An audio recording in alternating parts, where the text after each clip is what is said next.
I'm still here under the chemical skies of Byron Bay. The chemtrails here have been absolutely phenomenal in the last week. Actually, last Tuesday here we had the highest amount of chemtrails I'd ever seen. The whole sky was literally covered in these things, and they were spreading out into these really strange wispy-looking clouds.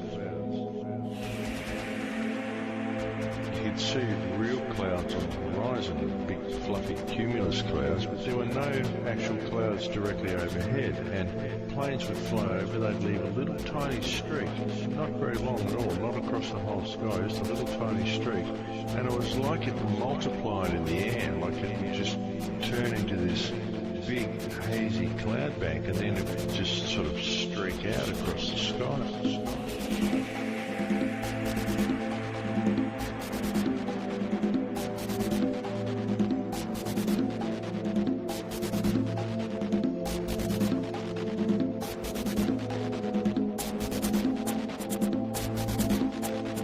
And it was like it multiplied in the air, like it would just turn into this big hazy cloud bank, and then it would just sort of streak out across the sky.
Clouds indeed. There were a couple of quite long trails laid around the place as well. And there was one directly over the house where I'm living that looked exactly like double helix in the sky. It was quite amazing. Yes, and so the chemtrails just aren't letting up, folks. They are still doing this stuff. It's very hard to try to explain a lot of this to people. I find that chemtrails are one of the hardest things of all to convince people of.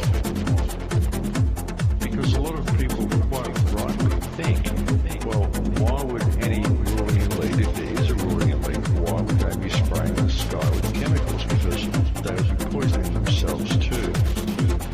And that's the thing. That's the million-dollar question, that one, folks.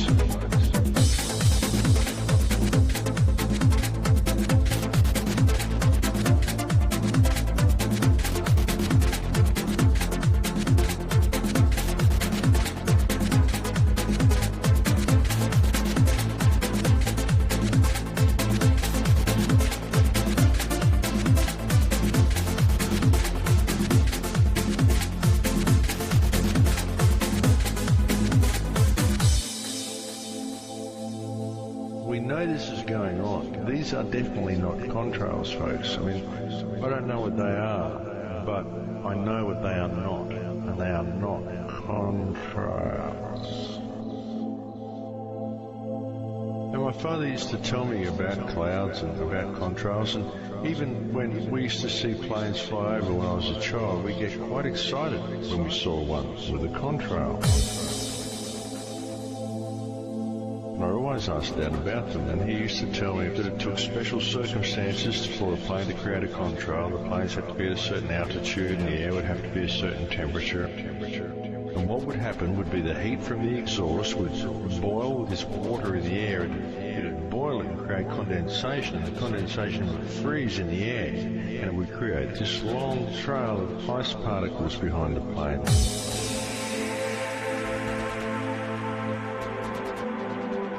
And then the ice melts after the plane's gone a little way. They can't stay there very long because it's just very fine particles of ice and condensation, so it just melts straight away, so there's nothing left behind.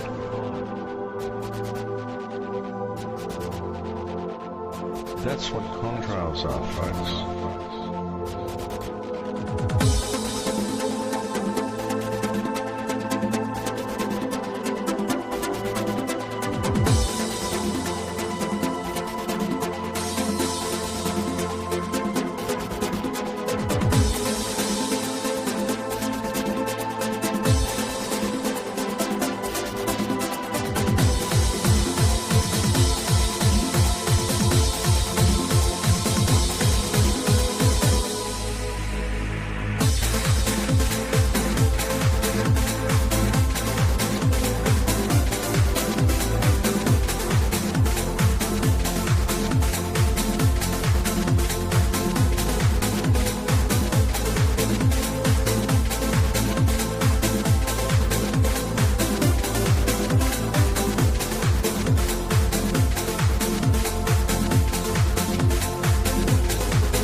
What's in the water that you're watering these things with? What's in the water that's growing the food that's coming down in these chemtrails? And as I said, folks, this affects everybody. This affects the entire food chain. It affects all life on this planet. So one really has to wonder what part of humanity benefits from this, why this is going on. That truly is the million-dollar question.